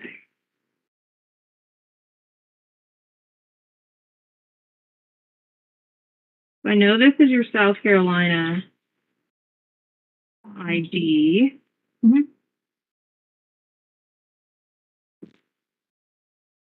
Thank you so much. What's your middle name? Well, it's I do my maiden name, which is Hardin, Hardin. Hardin? Yes, ma'am. Okay, and that's your maiden name? Mm-hmm. All right. Let me just write downstairs the deal number. You have a given middle name? Lynn. Mm-hmm. Lynn? Yes, ma'am. There you are. Mm-hmm. Thank you. What's a good phone number for you in case I need to get a hold of you? 843. Okay. 655-7460. I don't ever drink sugar, so this is probably going to be like so good. What is, in case I need to send you any documentation via email, how can I do that? TECIA, like my name, Lynn, and then 2006 at yahoo.com.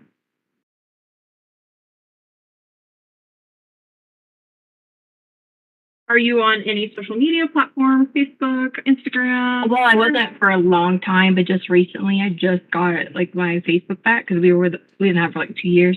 Uh-huh. So I do have Facebook, but I've always had Instagram, but it's mostly like a travel YouTube type thing. Okay, what's Facebook? It's just my name. Is it LETECIA or Tisha? It's under Tisha. Mm-hmm. I'm sorry, you said it's under Tisha? Mm-hmm. Oh, actually, it's not. It's because I abbreviated it. It's TT. Is it your same last name? Mm-hmm. STAUCH.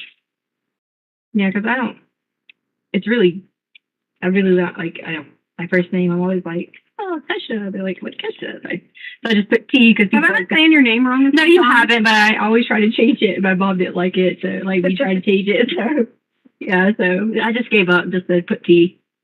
What do you want me to call You you? can call me. You can call me Tisha, which is my Tisha. Okay. We always have a name we don't like or something. Mm-hmm. And you said Instagram. Mm-hmm. Now my Instagram is under Dr. Stout. Dr. what? Stout. Is it the spelling of your last name? Mm-hmm. Okay. Because I have my doctorate degree in education. Okay. I'm like, is this like a Dr. Simple Pepper kind of thing? Mm-hmm. So it's for your education doctorate. Mm-hmm. All right. And then address that I need to send if I need to mail anything. It's 6627 Mandan Drive. Mandan Drive. And then 80925. And where are you working? Well, I was working with WD3, but I didn't want to work as a teacher anymore. Mhm. So I decided I was going to be a flight attendant. So that's currently what I started doing with Spirit. So I had been going back and forth doing like FAA. First you have to get like a study guide. I know you probably were like, oh, you have a doctorate degree, you want to be a flight attendant. You know, I just like to travel. But my goal is to like teach online too and do the flight attendant, so I could do both. Sure. So I've been looking over my books with Spirit and like things like that so that I could go to training. So I was supposed to go to training. We get like a training date February, March, April. So in the meantime, I was just doing like subbing at the early college. That's why I told you early college, picking up sub shifts and stuff like that. Okay, so you're more of a substitute. Well, I was just a fifth grade teacher at French, but teaching has gotten so difficult in the elementary schools. I don't want to do it anymore. Okay. Yeah, so it's kind of like in between. I just finished working with them, and Yeah, I'm sure kids nowadays are a handful, right? it's hard because I did special ed for so long, but that's what my doctorate's in. And then you're like, oh, like You get burnt try to help so many people, and it's just hard. All right. So you're gonna do flight attendant with Spirit. Well, Have you been picked up by them yet? well, I got an offer letter from Spirit, an offer letter from, I just got one yesterday from SkyWest. Oh, okay. And the reason I like SkyWest is because they have a domicile in Colorado Springs and in Mhm. Denver. So you can actually like work there, and I could do both at the college. So I was gonna, I thought it was something that vibrate. I was gonna do like Pikes Peak, and like, I'm sure I wouldn't have a problem because I just finished this past year. So I was going to just do them both. And then, so I hadn't decided, but now that SkyWest just had offered it, I was like, that would be perfect because it was just like centrally located, you know. So Right. you could come home all the time. Mm-hmm. Yeah. So that was a big problem that we had, is because I was going to take the Spirit job and then I wouldn't be based anywhere. They don't have a base anywhere in our area. So Oh. like I would have had to be in Las Vegas. Oh, wow. So I would never get to see anybody at home. And then you like stay in these crash pads. Mm-hmm. Are you familiar with it? We were on vacation with some people who, the wife used to be a nurse, and she Mhm. actually transitioned into being a flight attendant. Right. She was telling us all about it, actually. Right, yeah. So it's very, like, started getting familiar. I did start getting scared about it being in Vegas, and I was like, man, I'll never get to see everybody at home. And like, I mean, I love the travel part. So then I was stuck with traveling, but being alone, or traveling with everybody else, but maybe not as much here. So, but anyway, that was in a nutshell. I was kind of, and I'm still evaluating. Is it okay if I just stop that? Because it's like, Yeah, that's fine. drives me crazy. But yeah, look at, so I was in like a self evaluation type thing, trying to figure out, you know, transitioning from education and never having like another career. Like, and then like worrying about how people would look at you like, oh, you have a doctorate degree and you're a flight attendant. You know, you guys like don't make money. Right. You know, so. My niece is actually a flight attendant, so Yeah. for Southwest. They said that's the best one, and whenever they have openings, it shuts the website down. Oh, That's what I heard. that's pretty awesome. I didn't know about that. Yeah, apparently it's really hard to get into because Mhm. they're supposed to like handle emergencies in the air. So Yeah, and like the training is so. You think people just think we will serve people, but the training is so. I heard it's very intense. Yeah, they like do ditching exercises. They kick people out every day. If you're late for class for 1 minute, kick you out. Oh wow, And that's good. We need standards like that whenever we're so like, flying. what happened? Let me just tell you this in case it comes up like somewhere. But Spirit flew me out to do the December 20-something training, right? Problem is, I didn't have anybody to watch Harley, and Albert was working night shifts, and so it's always hard because it's always on me to find babysitters for everybody, all the kids. It's always on me. So I get out there, and he was supposed to help. I know she's 17. We let her stay by herself, whatever. But through the night, because he was working 6 p.m. to 6 a.m., that kind of scared me. Mm-hmm. So, like, she just joined the Air Force. So, like, I know she's going to have to learn how to, like, shoot a gun, protection, but, you know, like, she's not ready yet. Mature. Like, she's very mature, but she's not ready. So I came back, you know, and I was, like, talking to them. I just told them, I was like, my daughter's at home, whatever. And they're like, we can move you to the next class. Like, I think it was February, whatever. Mm-hmm. So anyway, so just in case you're like, oh, I thought you were, but I did fly out. They flew you out or whatever. And I came back because I was panicking about her, the dogs, everybody to take care of. So Okay. She's your baby, right? yeah. So, why don't we talk a little bit about what's going on? So, I understand. So, initially, you didn't tell me some things because Albert was there. And when we say Albert, we're talking about Eugene. He doesn't like Eugene because his dad is Eugene, and he was a child molester. Okay. So like he like raped his sister. So he freaks out about the word, like if he hears Eugene. But I said maybe that might help you if you don't have to call him Eugene, it probably would be Okay. yeah. So what I want you to do is take me through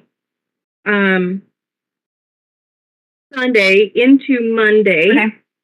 And be as detailed as possible as to what you were doing, who was there, where you were at, how long you spent, et cetera, et cetera.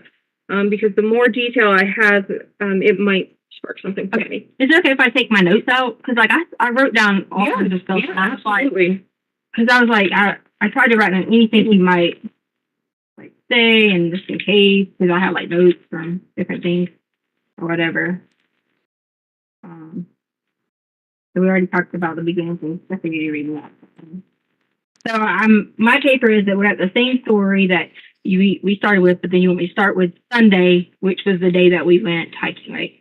Yeah. Okay. So we went hiking at Garden of the Gods. We actually, did you see the picture from Garden of Gods? I didn't. Okay, so we have pictures where we went to Garden of Gods. We were going to take the dog for a walk, but then my daughter got called in to work because she works at Massage Day. Okay. So we were like, okay, we're going to go hiking. The crazy thing is, like, it's always like, you got one kid likes to hike a lot, the other one don't. So spent the whole time like, come on, let's go. We got to burn calories. Excuse me, all those type of things. Gannon, he started having a stomach problem and he pooped in his pants. So it kind of cut our hike a little bit short. But I was like, it's okay. It was kind of cold.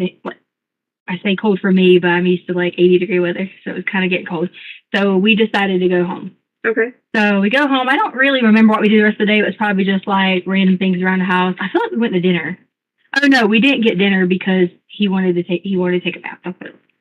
So he came in and that's when he asked me about the whole bath ball. Okay. And he had pooped in his pants, so I thought he wanted to like take a shower, so I gave him a bath bomb. Okay. So went through the night. We were just doing like a regular random. I feel like I don't know who I should be talking to, but you can talk to both of us. We used to be doing like random things around the house. It's Sunday, no football on. You know, I mean, I don't know like specific every little detail we did, but just a normal everyday situation. Other than he was in a lot of pain because he gets really bad. Is it okay if I like show you like graphic, like not graphic, but like with my hand motions? Yeah, that's fine. He'll get where he has to like poop, and like I swear they're like that big. It might take like 2 to 3 weeks. He has like a GI problem, so because he takes Vyvanse, so like he had went the whole time without Vyvanse. So whenever that happens, sometimes it'll get where his stomach like wants to work, but then like can't. So he spends a lot of time in the bathroom, like kind of like hurting and things like that. Okay. All right. So then at this point, the dogs, we have 2 new little, a Frenchie and a what is he? An English bulldog. They're really like, French and English bulldog. Yeah, they are. They're really kind of like Sadie's the French bulldog. She's kind of like high maintenance. But the kids always help out a lot with them, but Gannon wasn't feeling too well. And the dogs, they all, how they like know someone's not feeling well. So they were all laying down there and it was gassy, like very, very, they're back with that, very, very gassy or whatever. And, life goes on. But so Gannon had started a candle. Again, normal day. He's very like responsible in terms of like, if you give him something and say, do this, and like a list to prepare, it's fine. So we let him, do things like that. Like Albert lets him like use the box cutter to cut the boxes down, and like teaching things to be like a independent, growing up adolescent. So I didn't see a problem with him, light a candle, whatever. Okay. Well, I don't remember the exact time. I'd have to look at when the fire thing went off. I was tired. Albert had left because we spent the whole night up prior with Saturday because he was going to train in Oklahoma. So we stayed up most of the night. Okay. Just everybody was going to miss each other, wouldn't see each other for a while, whatever. So I was kind of like, tired. I had dozed off for a little bit. And Lena asked me, could she stay up and still watch the rest of her iPad or whatever. Usually I'm always like, no, strict, like, hey, no, you can, whatever. But I did feel kind of bad because it was just her birthday. And at the same time being her birthday, we had a lot of stuff going on. Right. So we made it about her, but like I was trying to give her a little bit extra because not everybody got to make it there. And we went all out for Gannon's birthday. Like we took him to a Rockies game. We took friends with him. I mean, like popcorn, hot dogs, but we didn't do that with her. But in her defense, we bought her a Switch. So it was kind of like different, but she didn't understand that. So I let her stay up longer than she's supposed to as like a, kind of sort of bribery, but, So she stayed up a little bit later. And so she was still she's a very hard sleeper and she's hard to like pick up, move if she falls asleep, whatever. But I could tell she was just barely asleep when I went in there. So it starts beeping, like a beep, beep, beep, beep. And I thought that someone was coming in the house. So I look and don't see anyone at any doors or hear anything. So I was like, I thought it was just a sensor. So I hit in our 2564, which is our alarm code, but it didn't go off. And I was like, what's wrong with this thing? So I walked through Lena's room, because the alarm is in her room, and I walk back like through the top part of the house. And you've been in the house, so you know the top part of the house. I haven't been in here. Okay, so there's the upper level and then there's the below basement. So I like walk back and forth or whatever. I didn't see anything going on. Then it started saying fire, fire, fire, fire, fire. Like it kept saying fire. Oh, wow. So and I thought it was you know how like so there's like sensors for your fire alarm and then there's sensors for your like alarm. Mm-hmm. So I was just going at everything trying to like fan it while it was going off because I was thinking kitchen, fire, nothing's wrong, whatever. Mm-hmm. So I was putting like towels over some of the sensors because I thought that was like monitoring the fire thing, whatever. And then I realized it kept going and going. So then I see smoke coming up from the downstairs. So I run downstairs and my idea of a big fire is anything that I see on fire pretty much and there's smoke, that's just because I grew up in the country. So, like I remember bonfires and like things like that, So there was smoke coming up through the basement. So the basement so if you walk down the basement, there's a sofa and stuff over here. It was coming up through the basement. So I like run back up the stairs, go grab Lane, and luckily, my point telling you about her being not a rough sleeper, she woke right up. So she wrote back up and I like almost like grabbed her and I was like, get up, get up, get up, get up. I said, I gave her the keys. I said, can you go? I don't remember the exact order, but I said something along the lines of, can you go take the dog to Daddy's truck and sit there and wait? Right.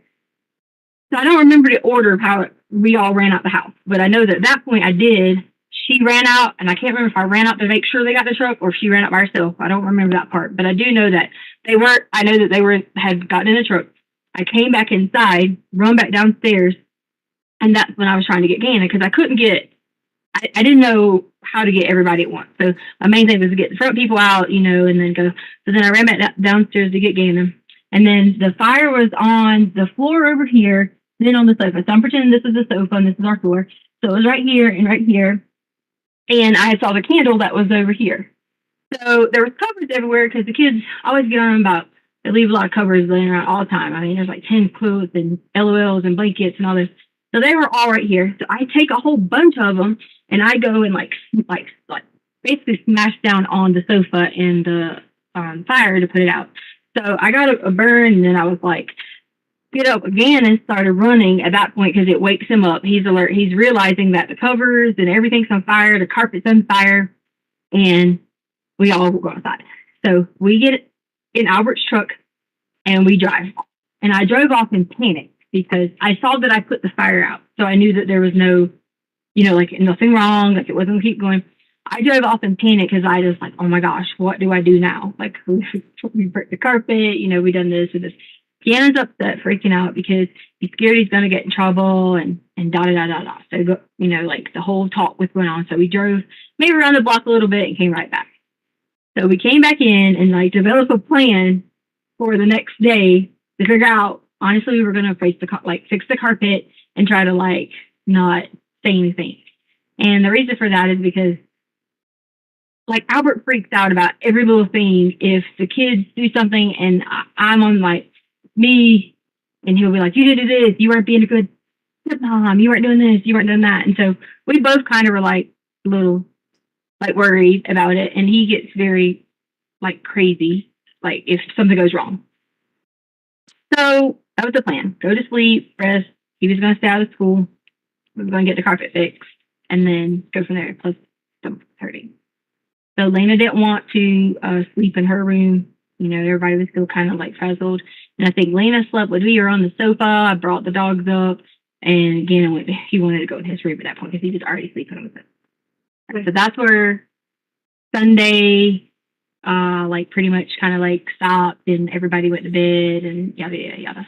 And I think I sent Albert messages because he was sleeping, was on a different time zone, and he didn't see him that night. So. Okay. And I didn't feel that no one was in harm. Make sure I say that because the fire was not going. Now, I know that Gannon had like black marks all on his shirt, like smoke marks. But he had on a long sleeve shirt and a short sleeve shirt because sometimes he has on whatever. He had on a short sleeve shirt with a long sleeve shirt. So I didn't see him in any kind of like nothing other than the little burns that we had. I didn't see. Where did you see burns on Gannon? All right, so with Gannon, I just saw that. Okay, so like on the top, like right here, so like say the shirts are here. So like right here, there was a burn, and the reason for that was I think whenever like he was trying to come up, it kind of burned him a little bit. I'm not gonna make an assumption. I don't really know. And as far as that, I didn't see anything else. Like I didn't know any like other differences or anything like that. All I saw was that. I said, "You okay?" He ran out the house. He was firing out the house. Everything was normal. Yada yada yada. Now I'm gonna let you know in a little bit why he was bleeding. Okay. But at that point, when you get to the Monday morning thing, I'll let you know about that. Describe the flames for me. How tall are these flames? Is it like smoldering on the carpet, sort of kind of creeping across like a grass fire, or is it like coming up, working its way up the couch? Like how is it? Well, I really don't know. I know that it was like here, centralized on the floor, but like I could see. I think the smoke might have like kind of intimidated me more because I spent the whole night coughing. So I think that kind of intimidated me so much because the visibility was starting to be a little bit, you know, like as if I had walked into a small little fire and I was just afraid that it was going to, because, you know, like upholstery for the couch, that was my biggest concern was the upholstery for the couch. So, okay. So I would say, you know, it was like maybe like in this area, like right here. It wasn't like here. So the flames were, 2-3 feet high, you think? How much light did you see coming off of this through the smoke? No.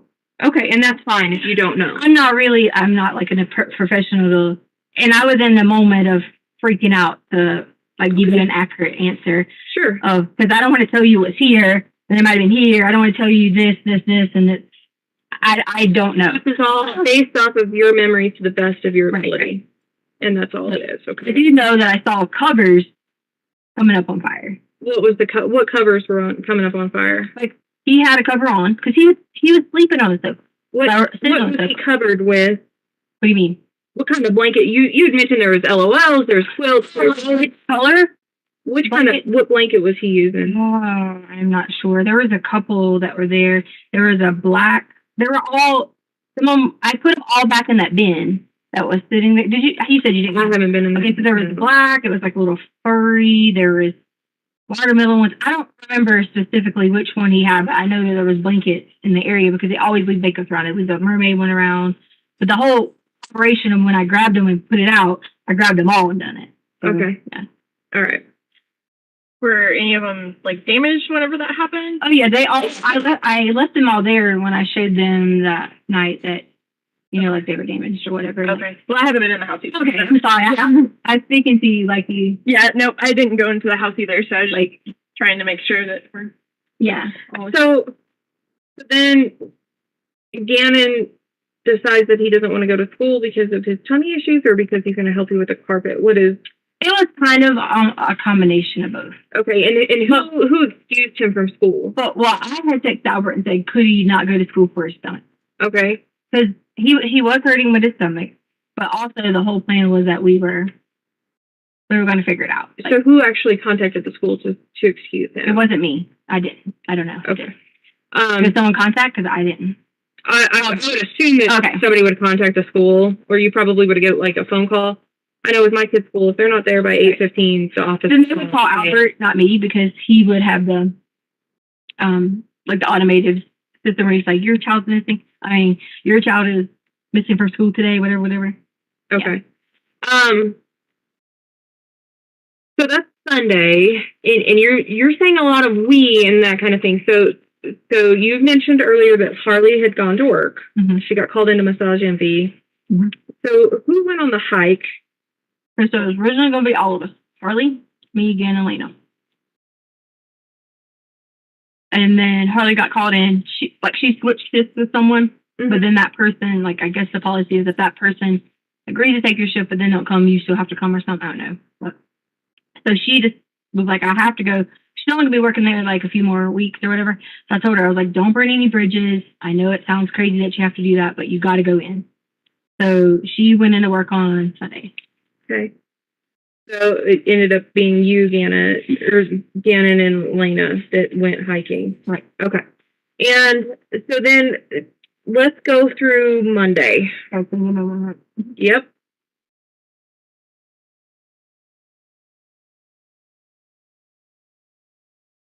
So we wake up on Monday. Normal. How we wake up. And you're like, everybody gets up, whatever. Gannon stays in bed. He already knows that we are going out and about today. That was the plan.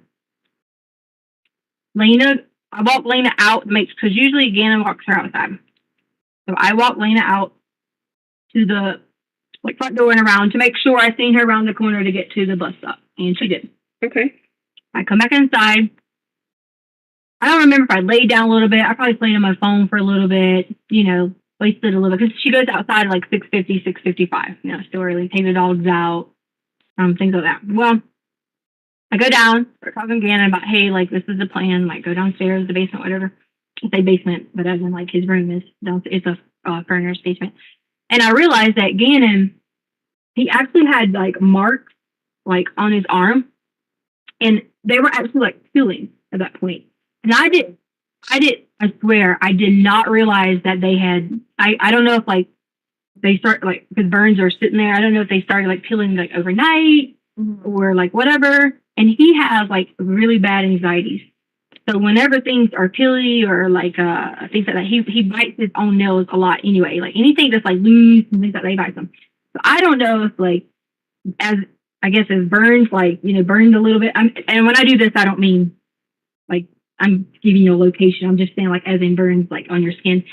I guess when, like, like, pull a little bit stretchy or whatever. So, like, on the arm, it kind of gets a little stretchy and peeling. Mm-hmm. So then I was, like, freaked out because I was like, I didn't know that his arms were like that. So I'm, like, crying because, and this is where I have to start telling you, like, I'm, like, very, like, I was scared.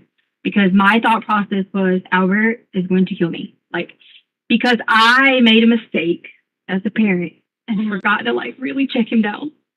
And he really got a little bit more burns than he should have. So I was freaking out because, like, it's going to kill me. And Gannon was like, it's okay. Like, there was blood. And, like, he had on his arm. And as it was peeling, I should have called.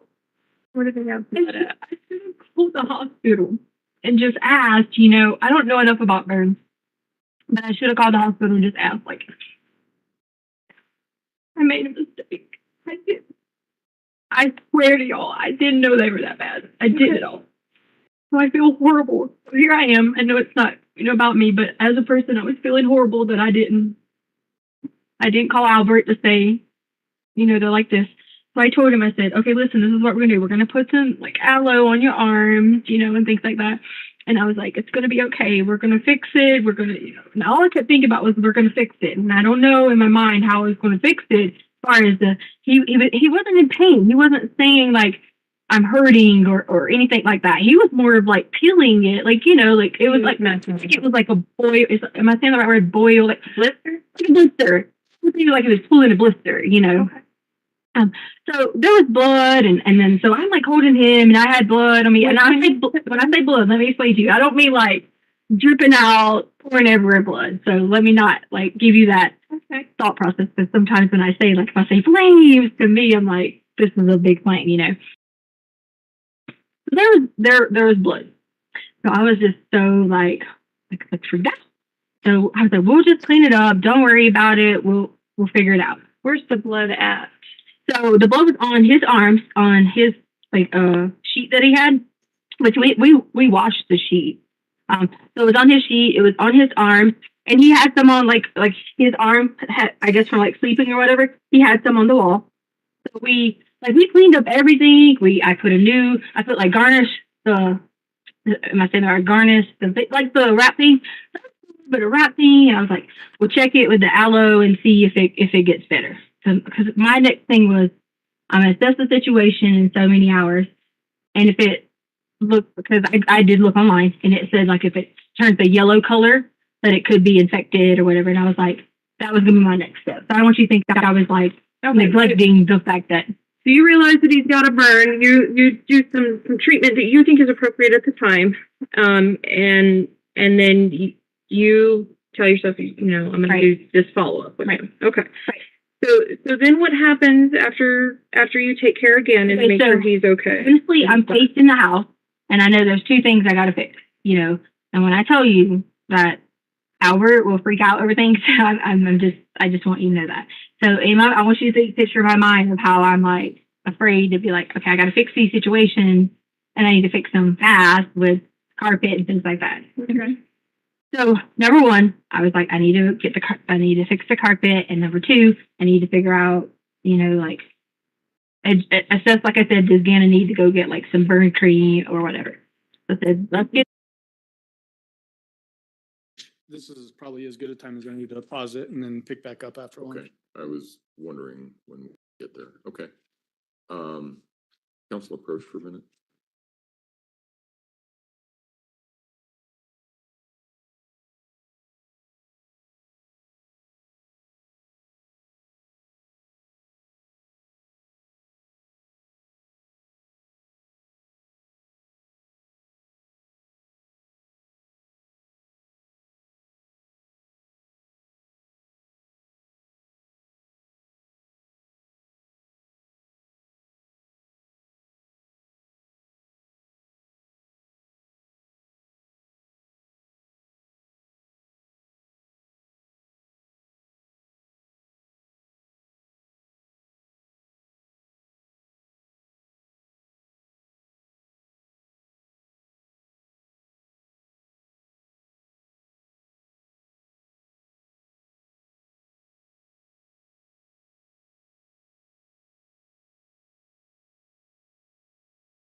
All right, ladies and gentlemen, if I can have everyone back in the jury room at say 1:20, we should be able to start this afternoon on time.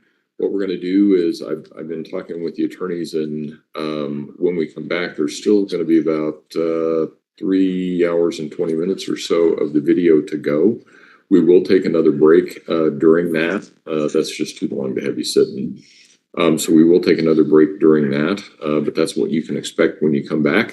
So if you want to bring beverages or something like that, feel free to do that so that you have something to drink. It seems like it's getting a little warmer in the courtroom.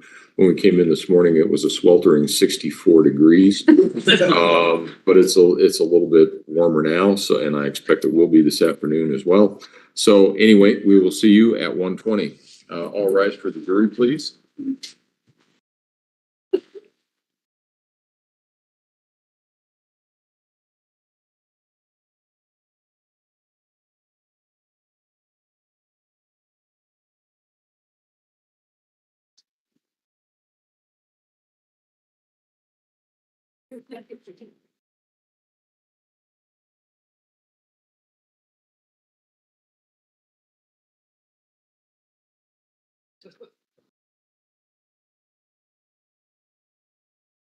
Thank you. May all be seated. Record should reflect the jury has left the courtroom. Is there anything we need to take up outside the presence of the jury at this point in time? Prosecution? No, you are. Defense? No, Okay, all right. See everybody back. Then.